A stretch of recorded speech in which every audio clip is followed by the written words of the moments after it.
mình là Buka Snow, chào mừng các bạn đã quay trở lại. Hôm nay chúng ta sẽ cùng nhau làm một mẫu chuông gió thỏ ngọc như thế này ha. Có đầu thỏ nè và phần chuông ở phía dưới. Mình trang trí là phần cuối chuông là mặt trăng ha. Thì để móc mẫu này mình sẽ sử dụng len miêu cô tông. Này có kích thước cỡ sợi là 2mm ha.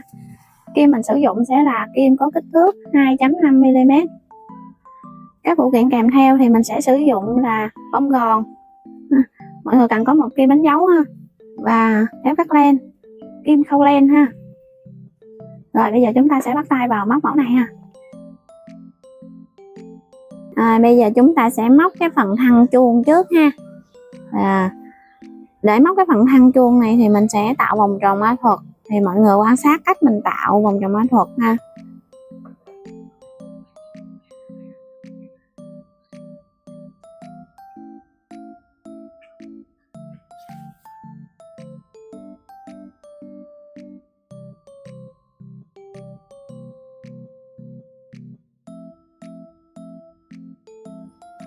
Sau khi tạo được vòng tròn mã thuật với một mũi đơn rồi, chúng ta sẽ móc vào đây tiếp tục là 5 mũi đơn nữa. 1 2 3 4 và 5. Rồi bây giờ mình sẽ rút cái dây này lại ha, thu nhỏ vòng tròn mã thuật lại. Rồi sau đó mình gỡ kim đánh dấu và mình kết hàng. Ở hàng thứ hai mình lên một bính ha, và chân lên bính này mình sẽ móc vào đây một mũi tăng, nó gồm 2 mũi đơn chung chân. Rồi bây giờ mình sẽ đánh dấu lại mũi đơn đầu tiên. Từ đây mình sẽ lặp lại cái cách móc vừa rồi ha, mỗi chân là một mũi tăng ha, mình lặp lại cho đến hết hàng này.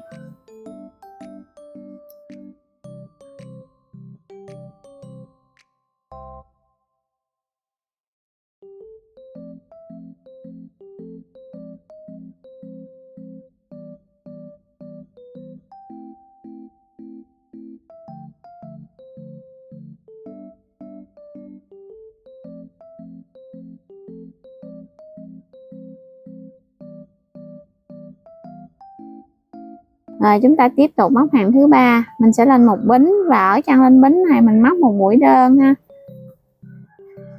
Rồi mình cũng đánh dấu lại. Chân kế bên mình sẽ móc một mũi tăng. Rồi từ đây mình sẽ lặp lại cái cụm móc vừa rồi ha, một đơn một tăng cho đến hết hàng.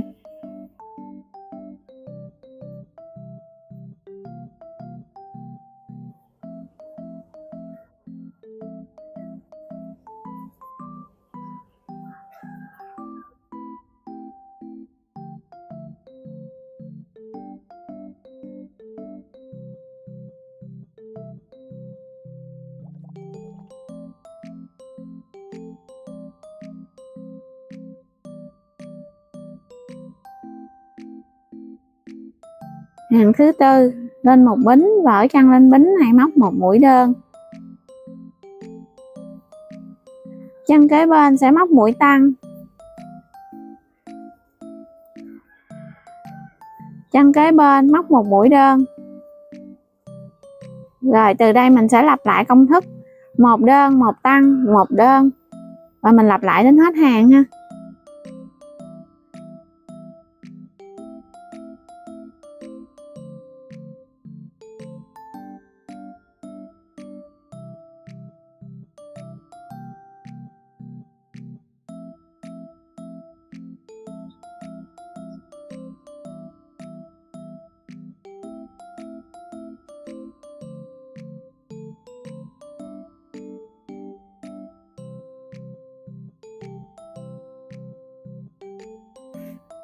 Chúng ta sẽ tiếp tục móc hàng thứ 5. Mình lên một bính ha, chân lên bính này mình sẽ móc một mũi đơn. Và hàng thứ 5 này mình sẽ móc với công thức là 3 mũi đơn và một mũi tăng ha. Ở đây được một mũi đơn rồi.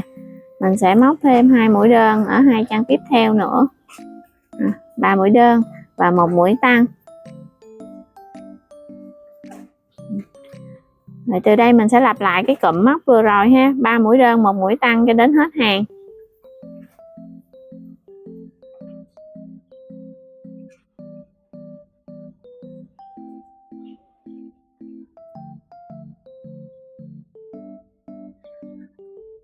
Tiếp theo là hàng thứ 6, mình vẫn lên một bính ha.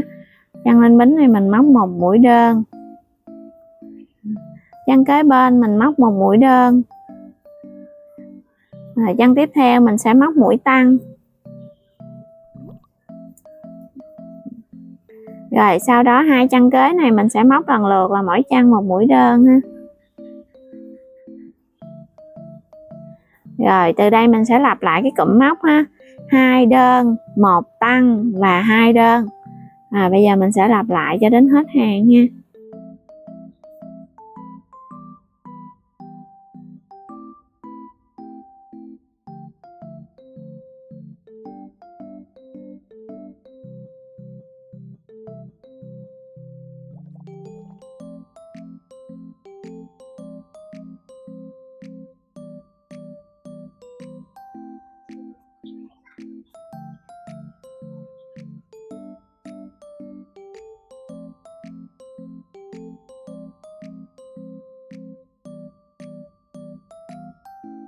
Hàng thứ 7, mình lên một bính và ở chân lên bính này mình móc một mũi đơn. Ở hàng thứ 7 này mình sẽ móc theo công thức là 5 mũi đơn và một mũi tăng. Thì ở đây mình đã có một mũi đơn, mình sẽ móc thêm 4 mũi đơn nữa. 2, 3 và 4. Rồi. Này mình có đầy đủ là 1 2 3 4 5 đơn ha, và một mũi tăng. Rồi sau đó mình sẽ lặp lại cái cụm móc 5 đơn và một tăng này cho đến hết hàng.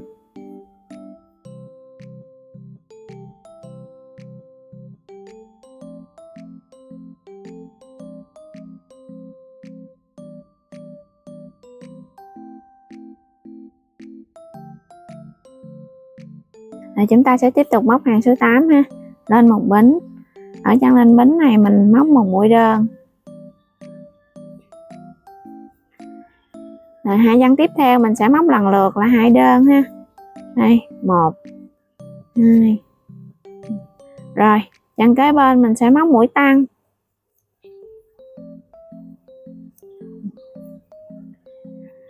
Tiếp tục 3 chân tiếp theo mình sẽ móc mỗi chân là một mũi đơn ha. 1 2 và 3. Rồi, từ đây mình sẽ lặp lại cái cụm này ha. Mình lặp lại nè, 3 mũi đơn, một mũi tăng và 3 mũi đơn. Đó, mình sẽ lặp lại đến hết hàng ha.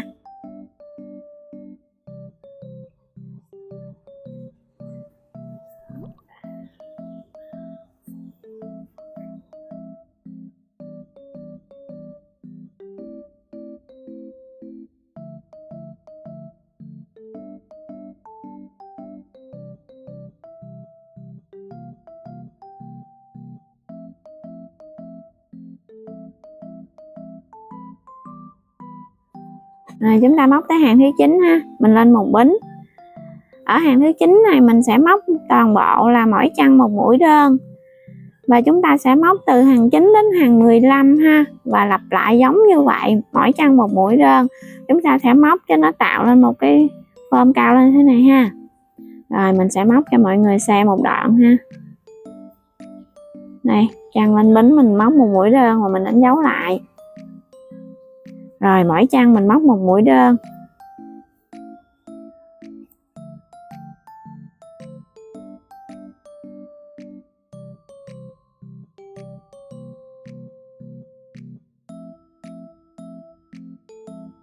Rồi sau đó mọi người sẽ móc dần lên ha, hàng 9 đến hàng 15 ha. Rồi chúng ta sẽ gặp lại nhau khi mà mọi người kết thúc hàng 15. Sau khi mình móc đến hàng số 15 nè mọi người. Này, nó sẽ như thế này ha. Rồi bây giờ chúng ta sẽ bắt đầu móc hàng 16 ha. Lên một bính. Ở chân lên bính này mình sẽ móc một mũi đơn.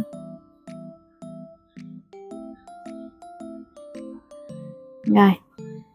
Mình sẽ móc hai chân tiếp theo là mỗi chân một mũi đơn.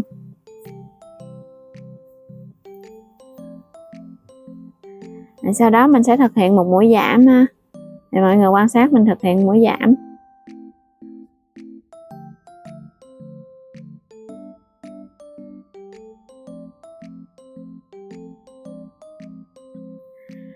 Sau khi thực hiện mũi giảm rồi, ở 3 chân tiếp theo mình sẽ móc mỗi chân một mũi đơn ha, mỗi chân một mũi đơn.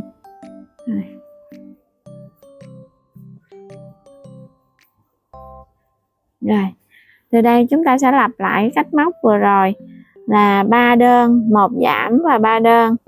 Thì mình sẽ thực hiện một lần nữa ha. 1 2 3.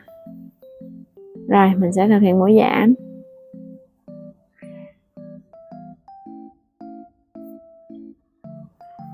Rồi, tiếp tục là 3 mũi đơn.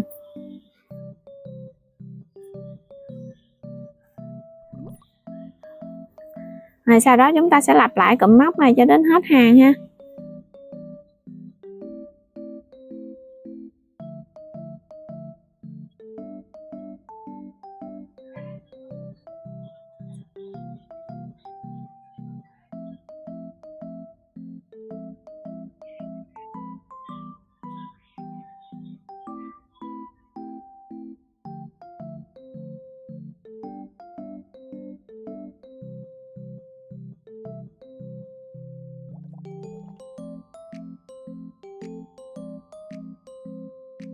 Ngay khi mình kết thúc hàng 16 rồi nè, mình sẽ kết hàng ha. Này, mình sẽ kết hàng vào đây. Rồi sau đó mình sẽ kéo ra một đoạn ha, rồi mình cắt len.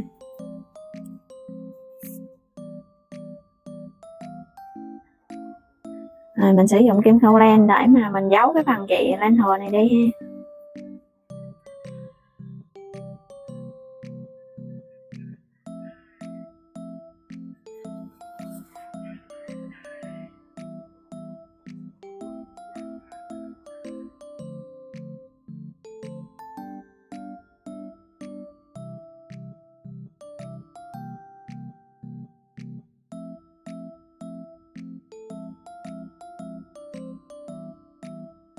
Rồi chúng ta sẽ bắt đầu móc đầu thỏ. Thì hàng đầu tiên chúng ta sẽ tạo vòng tròn mã thuật và móc vào đây là 6 mũi đơn.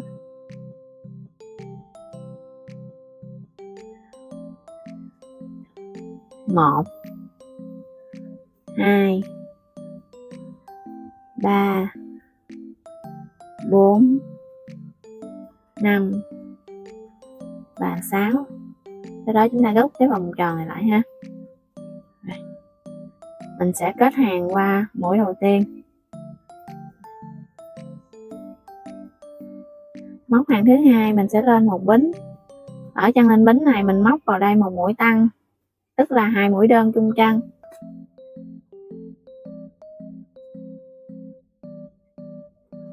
Dùng kim đánh dấu để đánh dấu lại mũi đầu tiên. Và từ đây chúng ta sẽ móc mỗi chân là một mũi tăng cho đến hết hàng ha.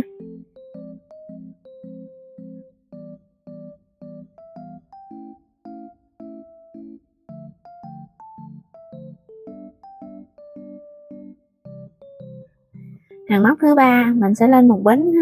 Ở chân lên bính này mình sẽ móc vào đây một mũi đơn. Chân kế bên mình móc một mũi tăng. Rồi bắt đầu từ đây mình sẽ lặp lại công thức móc là một mũi đơn và một mũi tăng ha.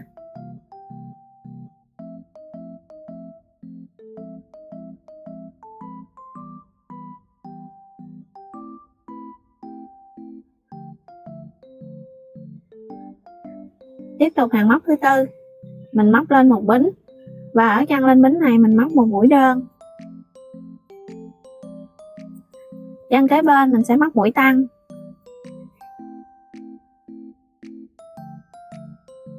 Chân kế bên mình móc một mũi đơn.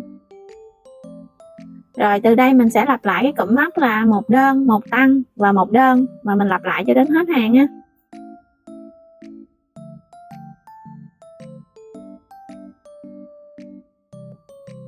Ở hàng móc thứ 5 này mình sẽ lên một bính và mình sẽ móc theo công thức là 3 mũi đơn và một mũi tăng. Đầu tiên mình sẽ móc một mũi đơn. Rồi mũi đơn thứ hai. Rồi tiếp tục mũi đơn thứ ba. Rồi sau đó sẽ là mũi tăng ha. Rồi từ đây mình sẽ lặp lại cái công thức là 3 đơn một tăng cho đến hết hàng thứ 5 này.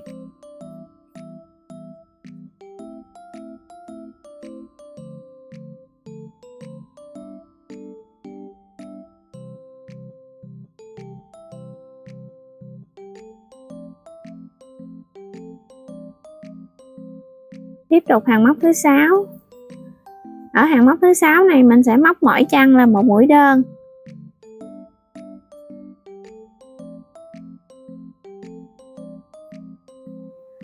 Mình sẽ lặp lại cách móc mỗi chân một mũi đơn từ hàng móc thứ 6 đến hàng thứ 9 ha.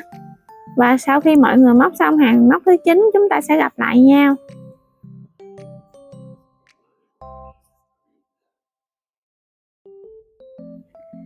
Rồi sau khi chúng ta móc xong hàng móc thứ 9 nè, chúng ta sẽ bắt đầu móc những hàng giảm mũi ha.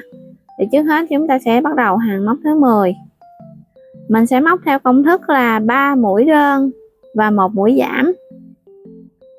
Đây mình sẽ móc mũi đơn thứ nhất, mũi đơn thứ hai, mũi đơn thứ ba. Rồi mình sẽ đánh dấu lại mũi đơn đầu tiên ha. Rồi chúng ta sẽ thực hiện mũi giảm. Mọi người quan sát mình thực hiện mũi móc giảm ha.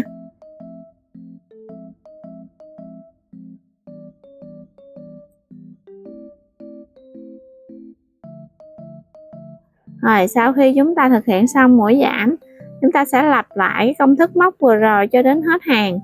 3 mũi đơn và 1 mũi giảm.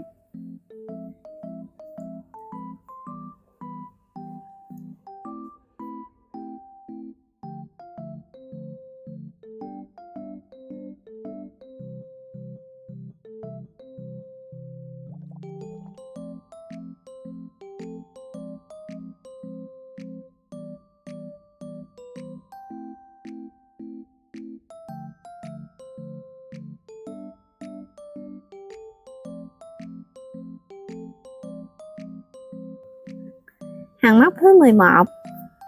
Trước hết mình lên một bính và móc vào chân mũi lên bính này 1 mũi đơn.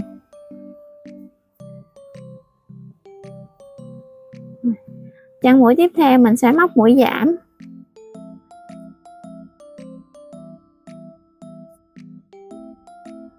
Rồi, chân kế bên mình sẽ móc mũi đơn.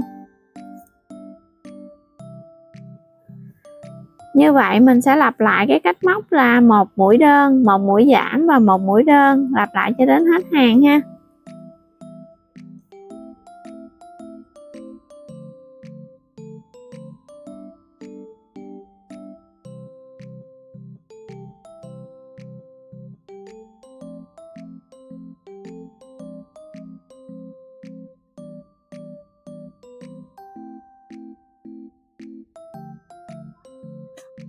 Rồi bây giờ chúng ta bắt đầu hàng móc thứ 12 ha.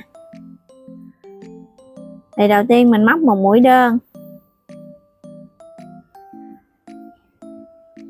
Chân tiếp theo mình sẽ móc một mũi giảm.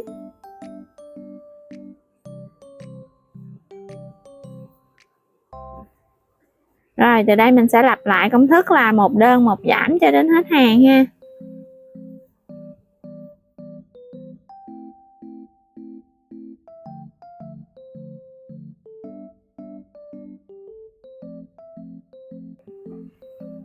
Rồi bây giờ chúng ta bắt đầu móc hàng móc thứ 13 và cũng là hàng móc cuối cùng ha.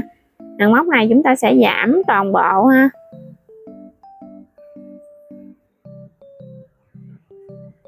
Đây.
Rồi để móc phần tay thỏ mình sẽ móc lên 7 mũi bính ha. 1 2 3 4 5 6 và 7. Chúng ta quay lại từ chân móc thứ hai này, móc vào đây một mũi dời. 2 chân tiếp theo mỗi chân mình sẽ móc một mũi đơn.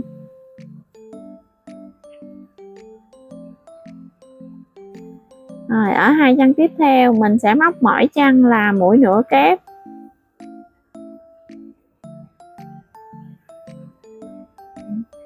Rồi đến chân cuối cùng này mình sẽ móc vào đây là 7 mũi kép chung chân ha.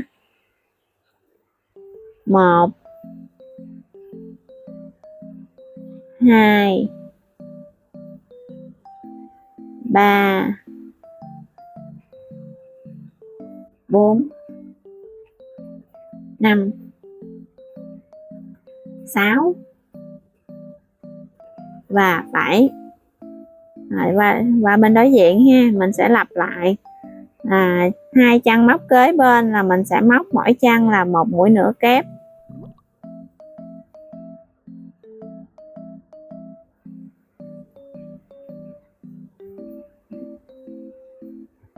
Rồi 2 chân móc tiếp theo mỗi chân là mình móc một mũi đơn.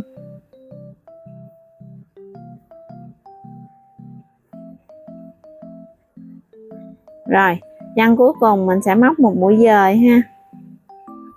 Rồi sau đó mình sẽ cắt len.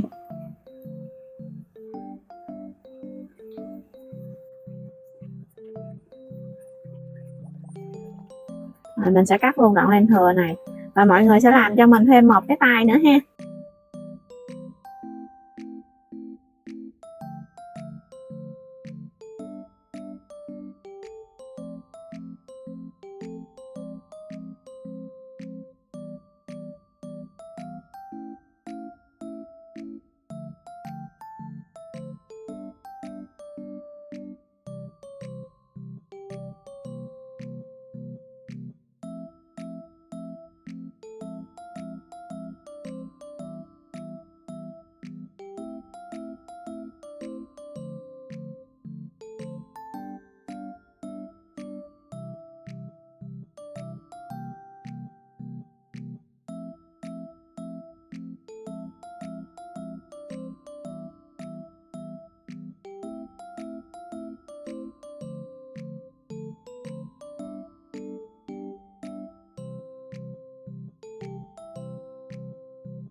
Chúng ta sẽ tiếp tục móc phần hoa ha. Thì đầu tiên chúng ta sẽ tạo vòng tròn mã thuật và móc lên 3 mũi bính.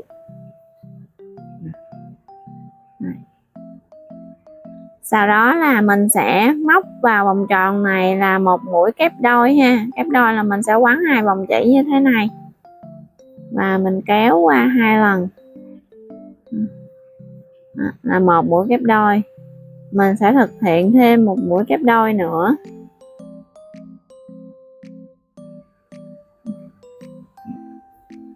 Được 2 mũi kép đôi ha.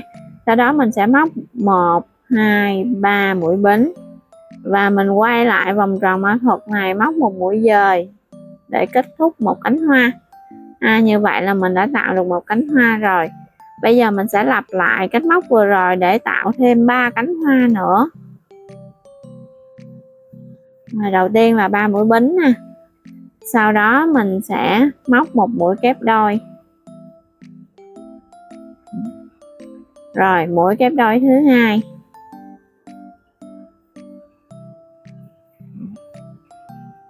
Móc lên 3 mũi bính và trở xuống vòng tròn mã thuật này, mình móc mũi dời. Là cánh hoa thứ hai đã được hoàn thành.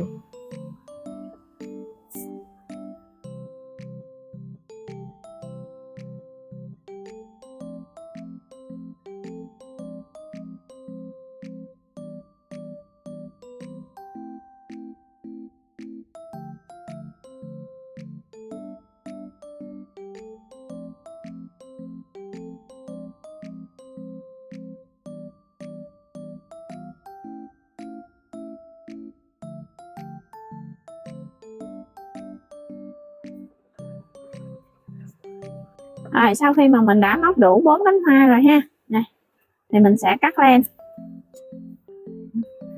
Mình sẽ kéo cái đoạn len thừa này xuống phía dưới ha.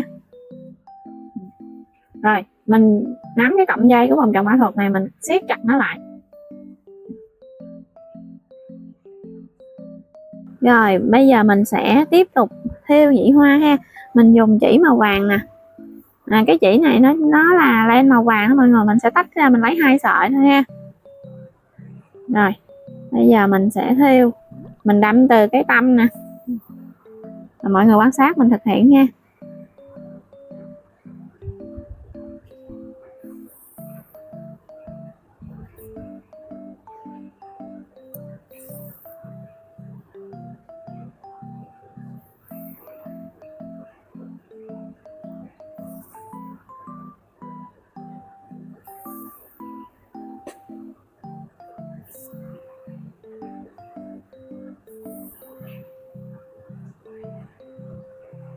Rồi như vậy là mình thêu xong cái phần nhụy cho hoa nè.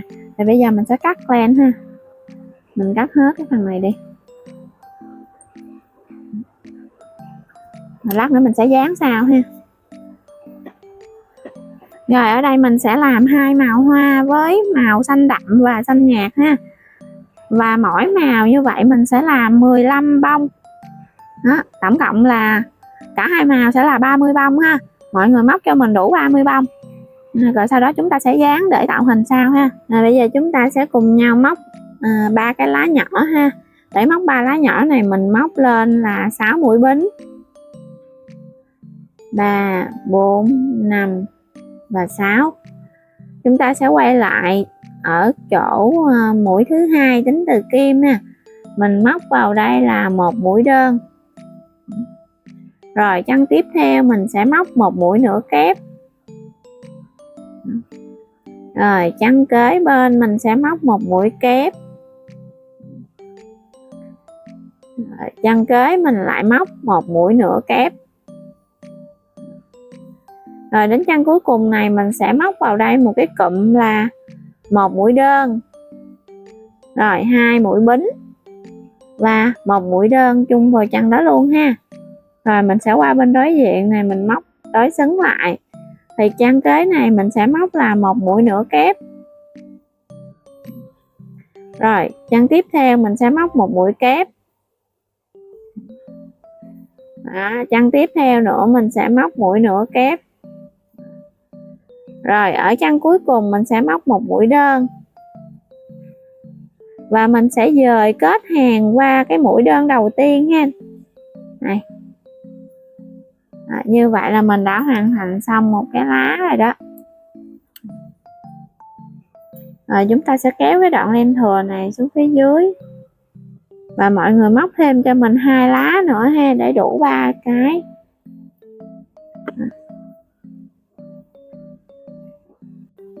Bây giờ chúng ta sẽ móc mặt chân ha, chúng ta dùng màu vàng đậm ha. Mình sẽ móc lên 11 mũi bính. 1, 2, 3, 4, 5, 6, 7, 8, 9, 10, 11. Rồi mình quay lại chân thứ hai tính từ kim nè, móc vào đây là 1 mũi dời. Rồi chân tiếp theo mình sẽ móc 1 mũi đơn. Rồi chân kế bên mình sẽ móc là 2 mũi nữa kép chung chân.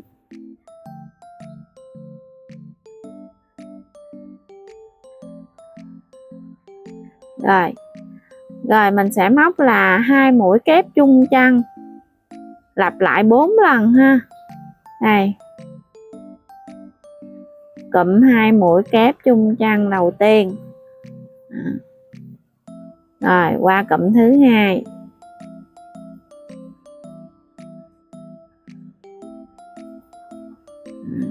Xong cụm thứ hai mình bắt đầu móc cụm thứ ba.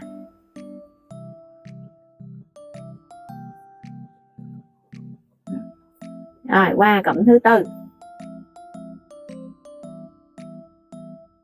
Rồi sau khi mà xong 4 cụm rồi đó, mình sẽ bắt đầu móc chân tiếp theo. Mình móc là 2 mũi nữa kép chung chân.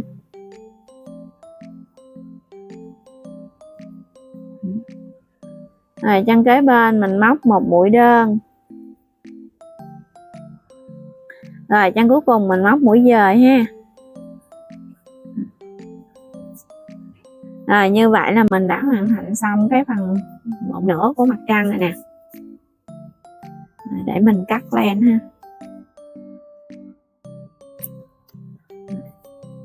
Rồi mình sẽ móc thêm một mảnh nữa ha.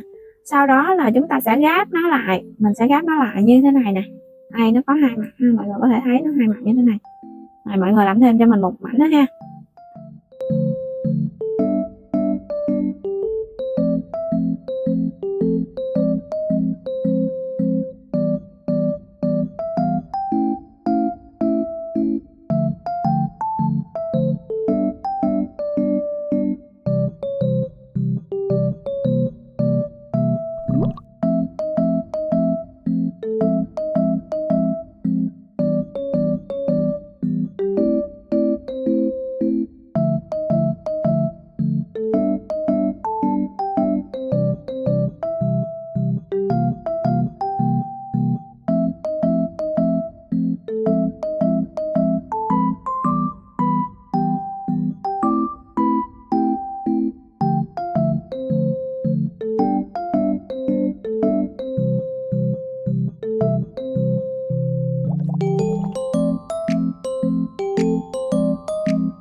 Sau khi chúng ta đã dán xong này, chúng ta đã hoàn thành xong mẫu chuông thỏ ngọc như thế này ha.